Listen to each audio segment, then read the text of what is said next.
Women are capable of serving in every role. Few minutes later. I'm an LGBTQ American. I'm a veteran.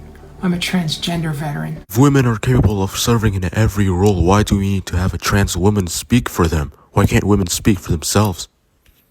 Because women are not capable soldiers.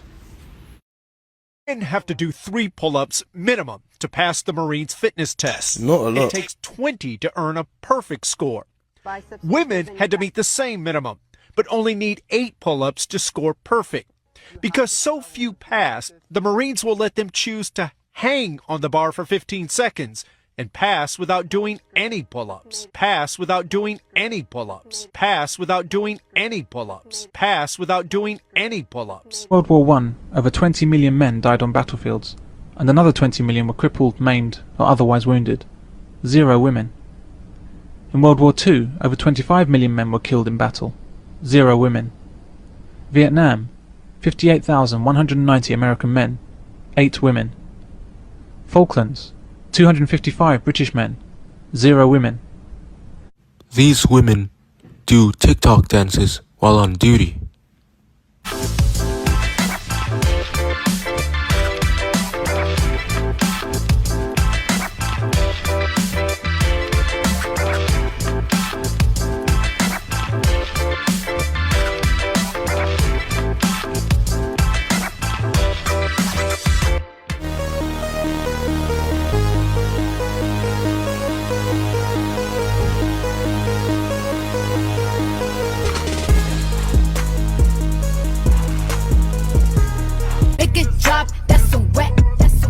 Get a bucket and a mop, that's some wet, that's some wet. I'm talking wop, wop, wop, that's some wet, that's some wet. Macaroni in a pot, that's some wet, that's some wet, huh? And this, what on earth is this? Would you expect these people to protect your country? 1,000 dead here. See what is almost a generation of people buried in this one site. We will remember them. 5.5 million British soldiers fought in the First World War. Today, only a handful remain. It's a travesty that the word men is avoided when honouring the millions of war dead who are exclusively male. And it pisses on the graves of truly brave and noble men when women are mentioned in the same breath as men when talking of sacrifice in war. Women do die in war zones, but this occurs despite the best efforts of the military to keep them safe from harm. It's only men that are put directly in harm's way. So whilst I'm not belittling the deaths of these women, it must be acknowledged that the risks to men in combat zones are orders of magnitude greater, and the numbers of men killed are orders of magnitude greater. A job in the army is a great career for a woman. There's next to no chance of ever being put in harm's way, yet they receive the same pay, benefits and career prospects as men.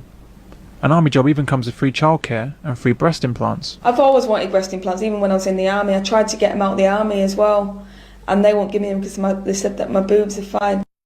In the army, women are not put in the front line, but they expect to be paid the same. I think that's outrageous. Women in the military were allowed to do pretty much what they liked, and that no male officer dared to, in any way, exert his authority over them, and the reason we ought to admonish them for things that they might have done wrong because they were fearful of sexual harassment suits. Women are a liability in the military for numerous reasons. Women cannot perform as well as men in battle. They're weaker, slower, smaller, and lack the temperament for the stress of battlefield action.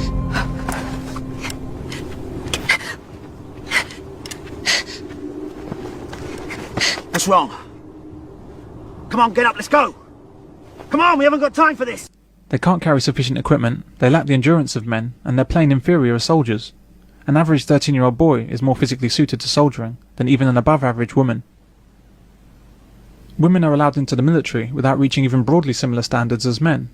I would say a guy would be better than a woman, say in the SAS, purely because of his physical advantages, his whole being, of a guy, his aggression, his testosterone, and his drive. And again, it would work the other way. I don't think guys would you know, be as good as a woman cleaning a house.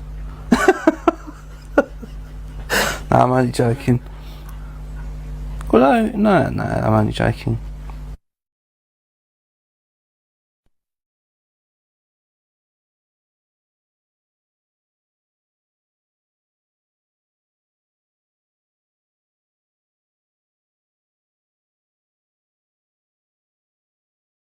Women have numerous means at their disposal to prevent pregnancy, and so behaviour like this is equivalent to desertion and should be treated as such.